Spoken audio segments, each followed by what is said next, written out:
Bienvenidos al segundo episodio de Murió el Fútbol. Yo, como siempre, el host principal, Dante Armeaga, a.k.a. Iberio, @Iberio en casi todos lados, en los que me importa que me siguen en vivo. Bueno, en vivo para mí, para ustedes pues, no, pero en vivo desde TGG Records, aquí en Toluca, un estudio de grabación de primer nivel. Y hoy ya inauguramos el primer episodio donde le tiramos un poco a la selección, como era natural. Evidentemente, cuando haces un podcast de fútbol, sobre todo por estas fechas, lo primero que quieres hacer es tirarle a la selección. Y hablamos un poco de Endrick y cómo es posible que, cómo posiblemente va a inflar el mercado de fichajes, sobre todo porque tiene 16 años y van a pagar 72 millones de euros por ese güey. Pero, pues bueno, además de eso, es importante que sepamos que, primero, si no lo han visto, vayan a verlo. Y si no, es que los temas generalmente que vamos a tratar aquí en Murió el Fútbol es que, sobre todo al inicio, van a ser un poco atemporales. Es decir, no vamos a decirles aquí como el domingo acaba de terminar la jornada 1 de la Liga MX y decirles sacar video el sábado, el lunes para decirles qué pasó. Porque pues entendemos que si el martes o el lunes por alguna razón no lo puedes ver o la semana no lo puedes ver, pasa la otra jornada y te va a dar flojera. Entonces estamos tratando de que los temas sean atemporales para que generalmente sean episodios en los que puedas escuchar hoy y quizás en 2 meses. Tampoco a lo mejor en 5 años, porque pues bueno, ahí cambian cosas. Capaz México en 5 años ya es campeón del mundo y no tiene mucho sentido que veas cómo le tiré a la federación, pero pues bueno, unos 6 meses iban a tener como de gap, ¿no?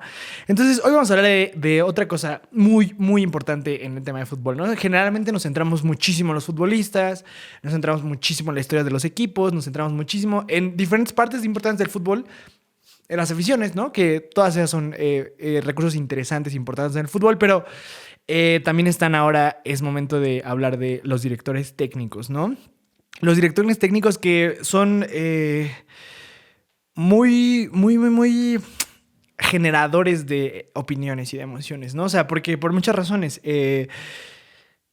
Primero es que son el enemigo número uno, ¿no? Porque generalmente cuando ganan mucho los equipos, pues bueno, evidentemente sí hay algo de elogios a los directores técnicos, pero también muchas veces en realidad elogiamos más a los jugadores porque pues son los que juegan, son los que meten los goles, son los que remontaron un partido, independientemente de si es que el DT hizo un cambio tan bueno que a lo mejor propició que su equipo jugara mejor para que pudieran posteriormente remontar. Pero cuando las cosas van mal, obviamente también se les señala a los jugadores, pero primordialmente hay que reventar al DT y lo entiendo. O sea, lo entiendo, tampoco estoy diciendo aquí que no hay que criticar a los directores técnicos, pues sí. El tema es que sí, normalmente tienden a ser posiciones muy complicadas, ¿no? Porque cuando ganas, pues sí, los jugadores son una verga y cuando pierdes, pues tú eres un imbécil, ¿no? Que a veces sí puede pasar así, a veces hay DTs que sí genuinamente son malos DTs y tienen buen material, ¿no? Por ejemplo, y otra vez shout out a Pumas, 2 capítulos y 2 voy hablando de Pumas, aunque no tenga nada que ver, pero por ejemplo, salvo que esto lo escuchen en 6 meses y por alguna razón Rafael Puente Jr. sea el mejor DT de la historia, cosa que dudo muchísimo, pues si bien el plantel de Pumas la verdad sí es bastante malito, no es tan malo como su director técnico. Es decir, hay jugadores como Toto Salvio, como Dani Alves, como Juan Ignacio Dineno, como Palermo Ortiz, que probablemente bajo la dirección técnica de un DT decente podrían jugar mejor. Pero bueno, no va a pasar eso porque Rafael Puente Jr., ex actor de Televisa, malo por cierto, pues los dirige. Entonces, son figuras importantes. Sobre todo porque además pasa algo muy curioso con los DTs, que son quienes son más vocales. Es decir, pues sí, los jugadores también hablan. Y últimamente ya aplican la de ser influencers y ponen historias así como sigan hablando, que los perros ladren, significa que vas por buen camino, mamás así, ¿no? Pero generalmente quien está en las ruedas de prensa, quien tiene que dar la cara por el equipo, no son ni los dueños ni los jugadores, que obviamente también de repente pueden hablar, pero normalmente cuando te golean 5-0, el primero que tiene que ir a hablar es el director, tiene que explicar por qué chingados nos metieron 5 y no puede decir, bueno, pues porque son malísimos mis jugadores, ¿no? O sea, no. Entonces, justo como son más vocales, pues sí, obviamente son... Porque los jugadores, pues bueno, ¿qué pasa, no? ¿Por qué perdieron 5-0? Sí, la verdad que no fue un buen partido, intentamos todo lo posible por ganar, pero la verdad que no se nos da, ¿no? Y los DTs se les exige más en muchos sentidos y además, particularmente en selecciones, también además se les señala mucho por su nacionalidad, ¿no? Porque claro, como una selección nacional quieres que tu director técnico sea de la nación que es. Entonces, además de que son el enemigo perfecto, también son los encargados justo de maximizar los potenciales, ¿no? Son los encargados de que vean qué nivel de plantilla tienen y que traten de sacar lo mejor posible. Y que es una cosa que hablamos un poco en el podcast pasado, que era como... tú puedes ser un gran técnico, pero si primordialmente eres un técnico de fútbol asociativo, al ataque, tiki-taka, hacer espacios, tal, y tienes un equipo que técnicamente es malo, a lo mejor es rápido, pero técnicamente es malo, no puedes implementar eso. Entonces, para potenciarlos vas a tener que buscar una manera de dirigir en la que sea más defensivo y a lo mejor al contragolpe, y así vas a poder sacar el mejor rendimiento posible de tus jugadores, ¿no? También son personas que su cargo hace que puedan reducir o aumentar presión, y eso es un caso muy específico con José Mourinho. José Mourinho, los Special Ones, era muy bueno porque él decía que siempre era muy polémico en las declaraciones, porque si su equipo perdía, él salía a decir, y en vez de decir como, bueno, es que Quaresma no jugó bien, Mourinho lo que hacía era justo empezar a tirarle a otro DT, decir, bueno, pues me ha ganado este jugador, o me ha ganado este director técnico, pero es un perdedor, no gana nada, ¿no? Como cuando le dijo a Arsène Wenger que era un especialista en fracasos. Y entonces lo que pasa es que la prensa se va totalmente sobre el director técnico. Ya no critican si es que el equipo jugó basura, ya no critican tanto si es que los jugadores la verdad no pusieron el pecho, a pesar de que pueda ser uno de los factores. Pueden reducir la presión. En ese sentido pueden pueden los directores técnicos reducirla al hacer que el foco vaya sobre ellos, cosa que es loable, pero es complicada, porque ahora tú trágate toda la presión de los medios diciéndote que eres un soberbio, que eres malísimo, que no sabes plantear un partido, ¿no? Entonces, también en eso es importante su labor, no solamente táctica, sino de gestión de grupo, para que vayan bien con los jugadores, para que también puedan hablar con ellos, para saber que, porque sabemos que el fútbol es muy mental, y saber que están como no presionados, y tratar de quitarles presión, y que en vez de que digan, oye, este güey lleva 10 partidos sin meter gol, pues se vayan a decir como, bueno, el DT acaba de decir que el otro equipo es malísimo, ¿no?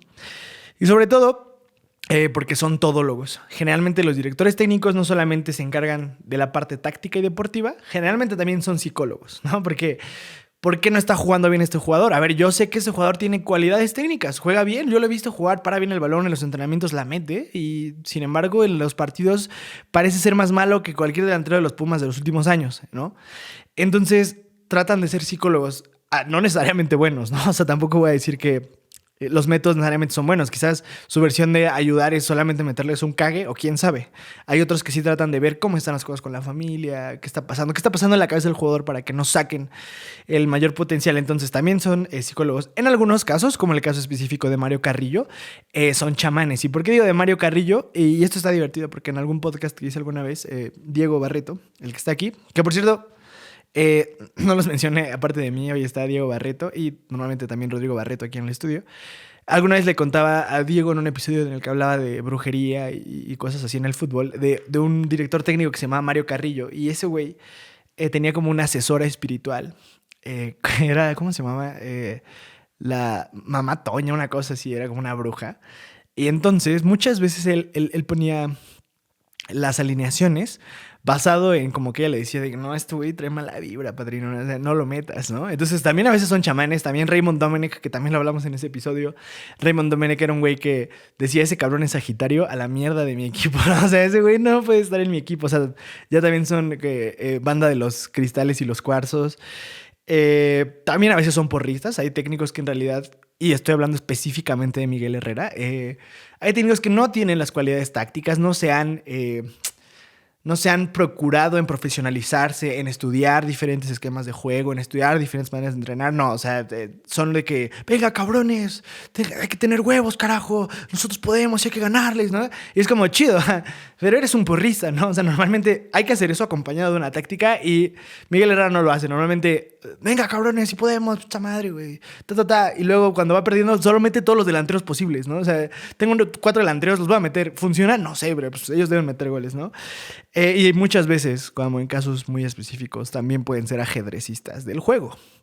Entonces, tenemos una figura que acapara los medios, que es el villano favorito y que además puede ser todólogo. Y en ese sentido, por eso nos pareció interesante hoy hablar de directores técnicos, ¿no? Y pues bueno, podemos hablar de muchos conocidos y podemos evidentemente hablar de pues, su biografía. Nació en Sheffield en 1983, en una familia, ¿no? Pero no es tanto el caso porque eso lo pueden googlear. Más bien lo que estamos tratando de que hablemos un poco de anécdotas o de situaciones en las que ustedes dijeron, esta cosa que dijo, esta cosa que hizo en este programa me da un resumen perfecto de lo que es este director técnico. Entonces, bueno, vamos con eso. ¿Qué directores técnicos más icónicos que hay? ¿No? Porque vamos a empezar hablando ya como de los cabrones, ¿no? O sea, de los que cambiaron el juego, de los que they got that dog in them, de los que ya... O sea, cuando tú hablas de los mejores técnicos de la historia, ya tienes que mencionarlo sí o sí. Entonces, el primer técnico del que vamos a hablar es Sir... Ojo, Sir, o sea, no solamente nosotros como fans de fútbol entendemos que este güey era una verga, pero también la realeza inglesa en su momento. Entonces, Sir Alex Ferguson, o como le decimos los compas, Fergie, ¿no? Fergie, pues bueno, ya saben, técnico escocés. Y bueno, que, o sea, yo lo que no, o sea, no quiero hablar de lo que siempre se habla cuando se habla de Ferguson. Digo, no, bueno, ese Manchester United dominante, del triplete que ganó con el Manchester, que sí, obviamente es muy importante. Y obviamente Sir Alex Ferguson mantuvo un legado estúpidamente grande. O sea, hay un antes y un después, al menos en el fútbol inglés, pero si me apuran en el mundial, pero al menos en el fútbol inglés hay un antes y un después de Sir Alex Ferguson, ¿no? Entonces, pues sí, podría hablar de lo que ya saben, pero ustedes normalmente como un público educado de fútbol, seguramente ya lo sabrían. Entonces vamos a hablar un poquito de las cosas que yo creo que a veces no se mencionan tanto de Sir Alex Ferguson, que a mi gusto abonan mucho más para entender por qué su figura fue tan importante, por qué sé que llegó a lograr todo lo que logró, ¿no? La número uno, y eso es muy importante porque si se dan cuenta, normalmente venir de cunas, ¿cómo se dice la expresión? De cuna de oro. Normalmente está chido, evidentemente más cómodo, es más padre, que cool. Pero normalmente, a veces, específicamente en los deportes, salvo que sea fucking tenis o una cosa así, golf, no ayuda, ¿no? Normalmente, ¿cuándo son? Y lo vemos, ¿no? O sea, ¿cuándo vas a ver a un boxeador de la Condesa, ¿no? Pues claramente no, porque es una disciplina muy difícil y que la única forma en la que la aguantes es que digas, no, güey, es que sí está muy cabrón, pero es más cabrón vivir donde vivo, ¿no?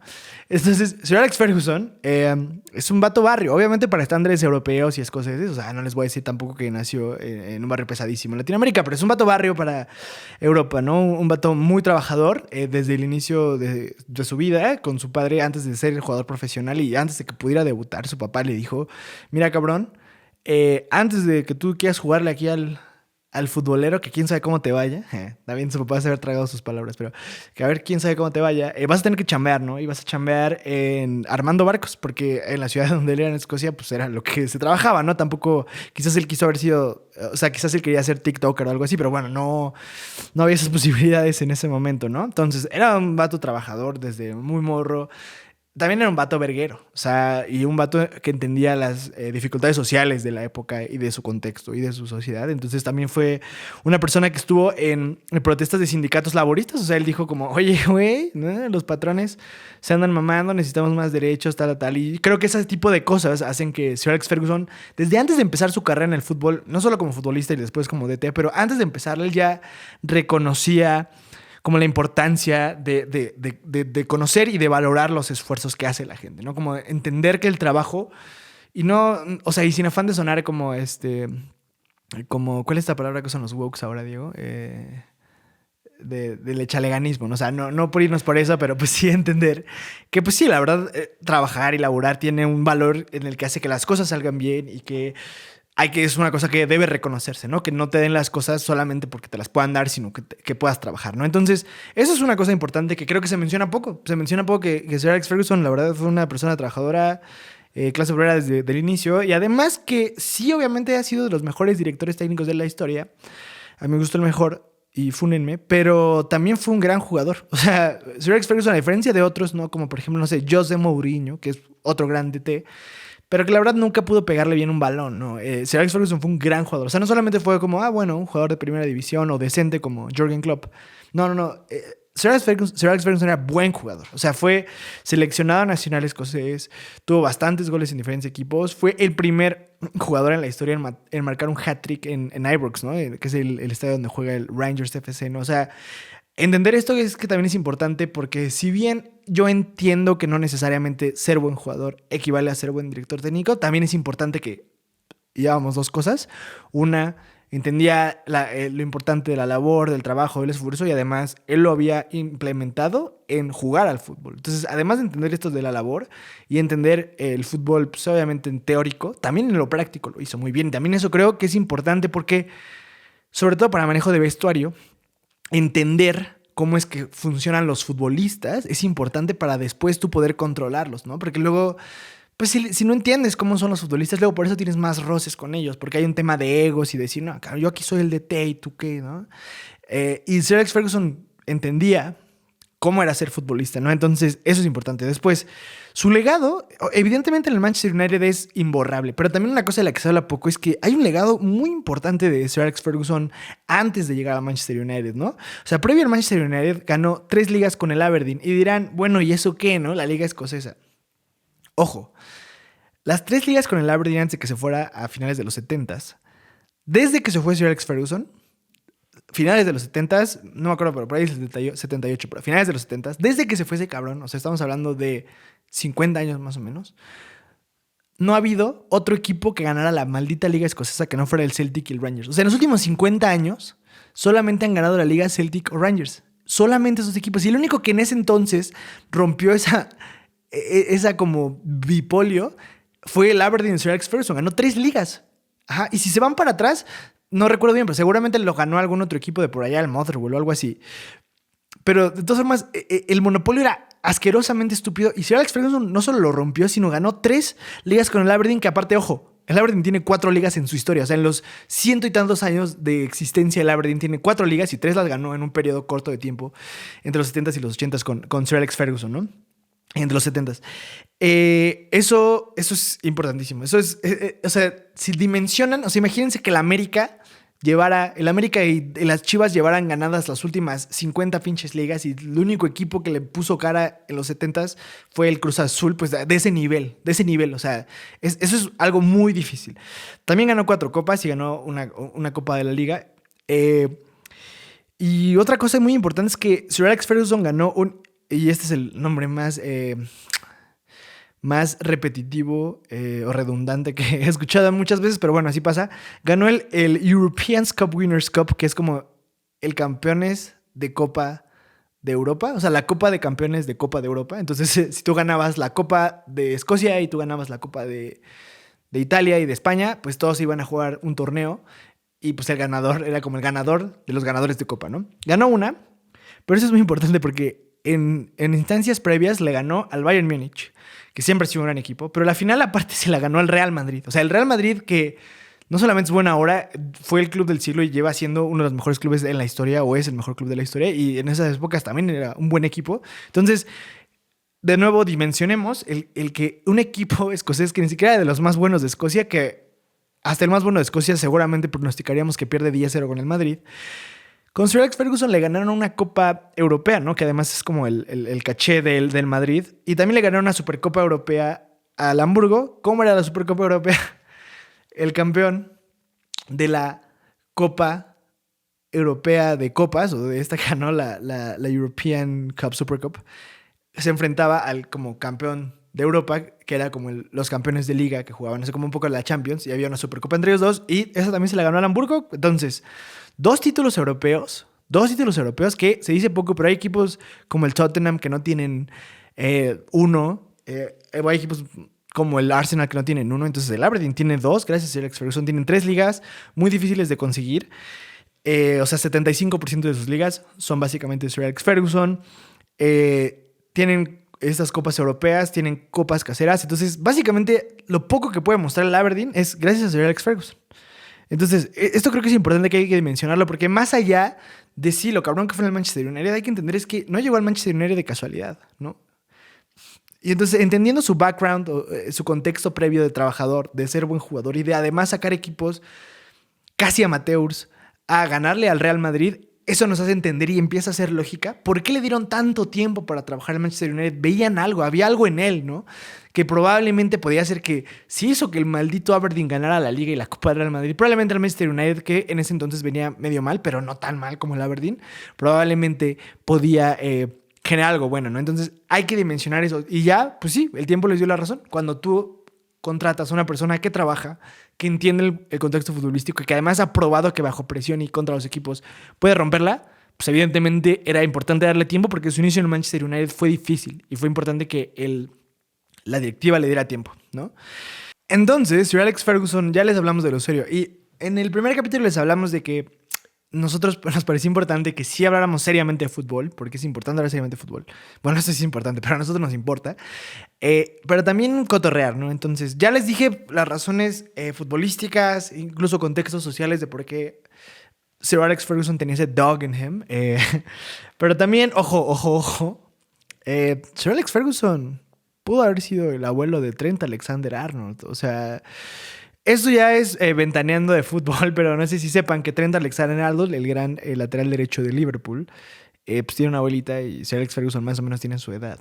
Y Sir Alex Ferguson cuenta los rumores que se la cotorreó, ¿no? O sea, estuve ahí saliendo con la abuelita de Trent Alexander-Arnold. Entonces, no solamente era un cabrón dirigiendo, manejando vestuarios, haciendo equipos de mierda a ganar, pero además tenía game. O sea, el vato podía ligarse gente y ligarse gente que iba a ser del linaje de uno de los mejores jugadores ingleses de la actualidad. Entonces, ojo con Sir Alex Ferguson. Y además se peleaba con los chicos bonitos.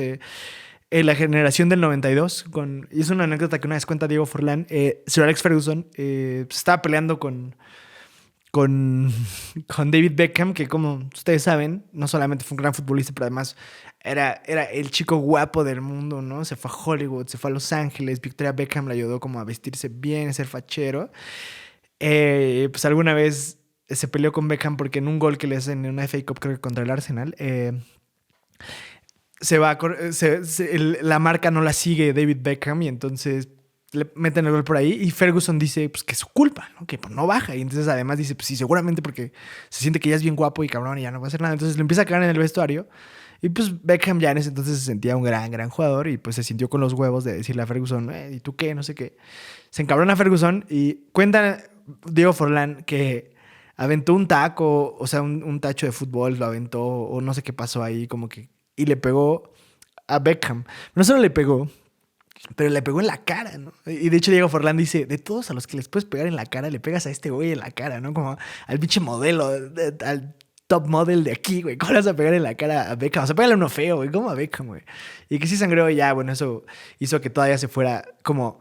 Se precipitara más la salida de David Beckham al Real Madrid. Pero bueno, entonces en teoría, no, en resumen, posible abuelo de Trent Alexander-Arnold, o sea, nivel Dios de Fergie, ¿no? Generó identidad en todos los clubes a los que fue, en Aberdeen y en el Manchester United de un antes y un después, ¿no? Decía Alex Ferguson. Hubo desarrollo de jugadores, la casa del 92 con Gary Neville, con David Beckham, con Ryan Giggs, con Paul Scholes. Hubo además desarrollo de jugadores, hubo compras buenísimas que hizo como Rio Ferdinand, como Bram, como Ruth Van Nistelrooy, como Cristiano Ronaldo, o sea, desarrollaba jugadores, pero también compraba bien. Y además podía hacerte jugar a los jugadores más malos de la historia. O sea,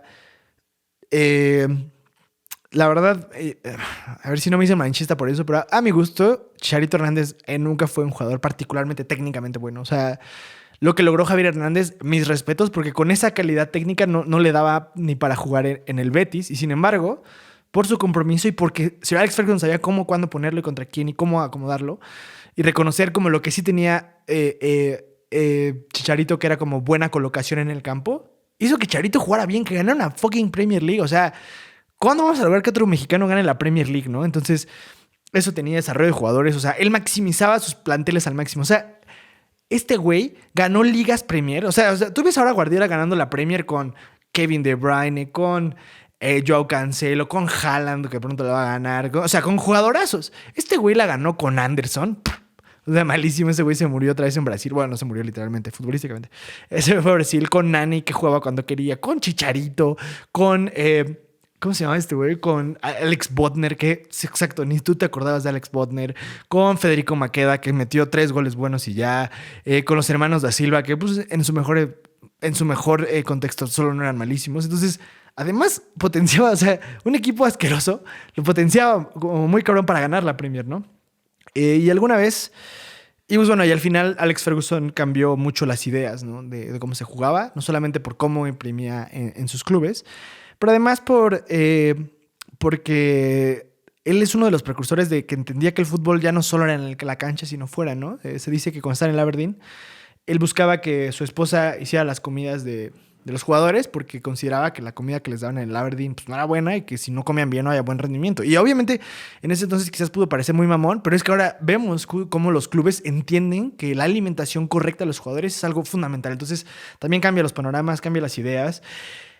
Un histórico en el Aberdeen, un histórico en Escocia, un histórico en el Manchester United, un histórico en el fútbol. Y como alguna vez Di Stéfano lo dijo, después de que Sir Alex Ferguson se lo puteara, su equipo se puteara al Real Madrid con el Aberdeen, dijo, es que nosotros a lo que nos enfrentamos no era un equipo, sino un espíritu imparable. Y creo que eso Sir Alex Ferguson siempre entendió. Los equipos tenían que tener espíritus imparables. Y yendo de un genio pasando el Atlántico a otro de nuestro continente, vamos a hablar de Ricardo Antonio Lavolpe. Otro grande de los técnicos que particularmente me encantan, me fascinan y creo que hay cosas interesantes que hablar de él. Aparte de que ya hizo un análisis con Pati Cantú en Televisión Nacional hace poco. Ricardo Antonio Lavolpe, mejor conocido como el Bigotón, el Pasamos Caminando, el debutador de pibes, ¿no? Si eres mexicano y debutaste en Primera División, probablemente crees a Ricardo Antonio Lavolpe, el creador del Tiki Atlas, eterno precursor de títulos, porque como que al menos en clubes no ganaba tantos títulos, pero sus clubes, después de que él se iba, ganaban títulos y él decía, bueno, es que yo dejé la semilla ahí, o sea, yo ya estaba casi armado el equipo, ¿no? Aquel que tuvo una mejor trayectoria en selección nacional y que probablemente, no sé si desde Bora Milutinovic, es el técnico que en el aficionado mexicano mejor recordamos de los últimos que ha habido, ¿no? ¿Y por qué Ricardo Antonio Lavolpe nos parece, o me parece como un caso también muy interesante? Es porque creo que anoté 2 puntos principales, ¿no? O sea, de nuevo, no les voy a contar como su historia de que, bueno, es de Argentina, jugó en el Atlante, era un gran portero, bla, bla. O sea, vamos a hablar de cosas específicas por las que Ricardo Antonio Lavolpe decías, este güey es otra cepa, ¿no? Número 1, le ganó a Televisa. Y eso está muy cabrón. Porque si ustedes saben, evidentemente ahora la Junta de Dueños de la Federación Mexicana de Fútbol pues está controlada por los dueños, donde el mando principal, porque son quienes tienen los derechos de la transmisión y ergo, quienes tienen más dinero, pues es Televisa. Emilio Azcárraga Gallín, el dueño actual de Televisa. Ahora es quien tiene más poder la selección, pero hace muchos años todavía mucho más, ¿no? O sea, ahora como que se ha repartido un poco, pero ahora todavía mucho más era el que lo tenía. Y como que Televisa nunca le caía bien Lavolpe. O sea, como que no la querían de DT. Entonces, pero la gente lo quería. O sea, en algún momento Televisa trató de hacer como encuestas de que, hey, ¿a quién querrías de director técnico nacional? ¿A Carlos Bianchi o Ricardo Antonio Lavolpe? ¿A Carlos Bianchi o Ricardo Antonio Lavolpe? O sea, como que así de que a este gran director técnico argentino que tiene mucha experiencia en Europa, o a Ricardo Antonio Lavolpe que pues, no ha sido campeón ni con el Atlas. O sea, es como así de ese nivel era la encuesta y ganaba Lavolpe. O sea, como que ya decían, verga, no, pues sí, no podemos no contratar a Lavolpe. Y entonces decían, bueno, pues no lo podemos contratar, ¿qué vamos a hacer?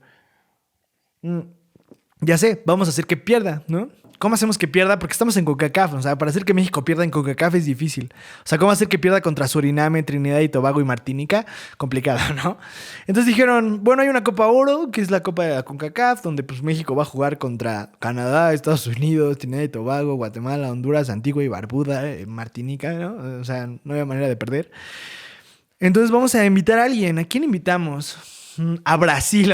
Fuck you. Entonces, como vamos a invitar a Brasil a la Copa Oro. Y obviamente, porque alguna vez Lavolpe decía que en su contrato decía como de que cualquier cosa que la cagara era así, finiquito, ¿no? Así, le hablabas a un jugador, finiquito. Se quejaba un jugador de ti, finiquito. No ganabas la Copa Oro, finiquito. Entonces dice Lavolpe, pues no mames, o sea, me piden ganar la Copa Oro, que ganar la Copa Oro pues justo es ganarle a estos equipos, a Canadá, a Belice. Y me dice, bueno, pero estoy invitado a Brasil, ¿no? Y además está en tu grupo. O sea, había posibilidades de que hasta Lavolpe no ganara ni el grupo, ¿no? Y entonces, pues bueno, ¿qué pasó? Está Brasil en el grupo y en el grupo le ganan a Brasil. Y luego la final se la gana a Brasil. Entonces, Lavolpe dijo como, verga, me van a echar a Brasil, tengo que ganarle a Brasil para mantener mi puesto, cosa que no creo que se le debería exigir a nadie más que, no sé, al Tete de Francia. O sea, que tu puesto dependa de ganarle a, no los literales, pero los verdaderos creadores del fútbol, ¿no? O sea, a Brasil, en cualquier contexto. O sea, es muy mamón. O sea, es muy mamón. Es como si en cualquier chamba te pidieran decir como, bueno, ¿puedes mantener tu puesto? Sí, solo sí, le ganas en box al Canelo.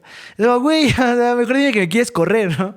Y Lavolpe dijo, bueno, vale, verga, le voy a ganar a Brasil, no una, 2 veces. Y luego todavía le ganó en Confederaciones. Entonces, Bigotón 1, debutador de pibes 1, Televisa 0. primera cosa impresionante de la Volpe, donde realmente dijo Slay, sheesh, ice on my veins, o sea, flexeando de que le tengo que ganar a Brasil, le va a ganar 3 veces si quieren.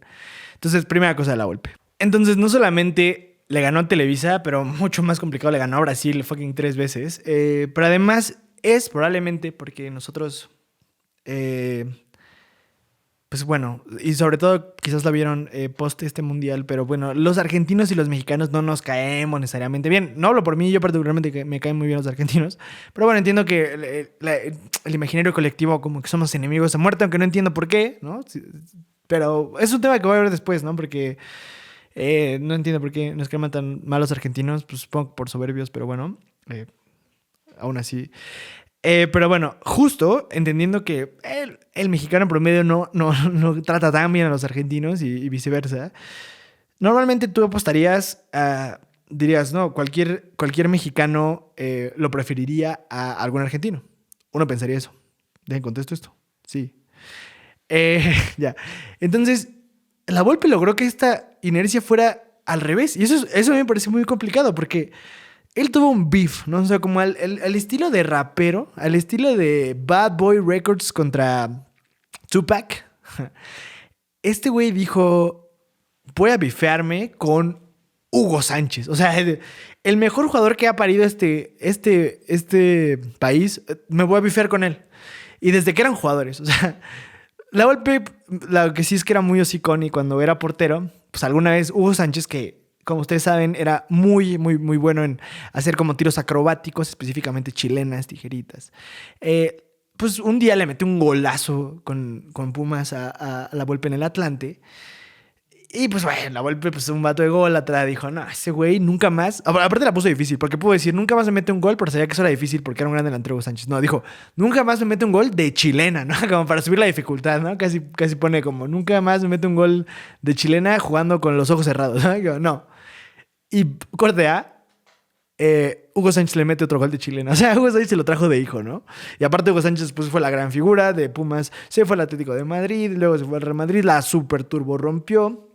Pero lo cierto es que, aunque Hugo siempre fue su papá en la cancha, como futbolistas, lo cierto es que también en defensa de Hugo, pues le fue más fácil a la Volpe como que cayera un poco mejor a los mexicanos, porque pues Hugo Sánchez, jugador, un fenómeno, una locura, el mejor mexicano que hemos presenciado, que han presenciado quienes lo vieron.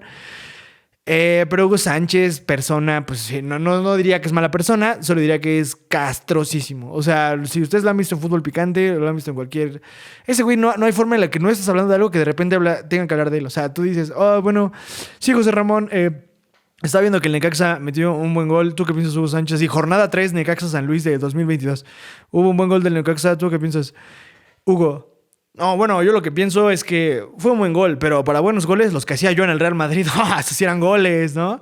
Y que el güey lleva 75 años sin dirigir y el Real Madrid se queda sin técnico y él, Fiorentino, tienes mi número, ya sabes a dónde buscarme. Es como, güey, Fiorentino, ¿por qué chingados te llamaría a ti? O sea, voy a llamar a todos los técnicos que han trabajado en equipos top de Europa los últimos años. ¿Por qué te llamaría a ti? Que te has peleado en ESPN con Faitelson los últimos años, no sé. Pero bueno, entonces, pues Hugo Sánchez ya como persona, figura pública, caía gordo. Pero pues cuando la Volpe, pues lo eligen como un poco de regañadientes como técnico de la selección, pues Hugo Sánchez hace gala de su nacionalismo, que era como la selección mexicana, aparte con acento español, porque este güey lleva 35 años que ya regresó a vivir a México, pero el güey sigue hablando con acento español de que, José Ramón, hostia, pero que en México tiene que haber un mexicano, coño. Tiene que haber un mexicano como yo. Y es como, sí, güey, habla bien.